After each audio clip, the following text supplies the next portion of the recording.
Hello there everyone, welcome back to our channel. In today's video, you are going to see how to make TikTok account private. So to do that, let's head over to our TikTok application.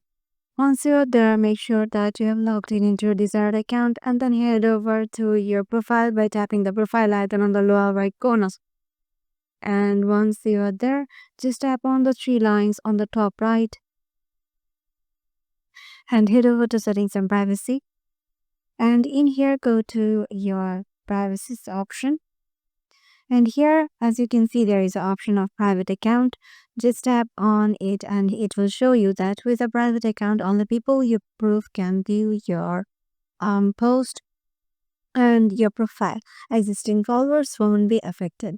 So what you need to do is just to turn it on and then your profile or TikTok account will be private.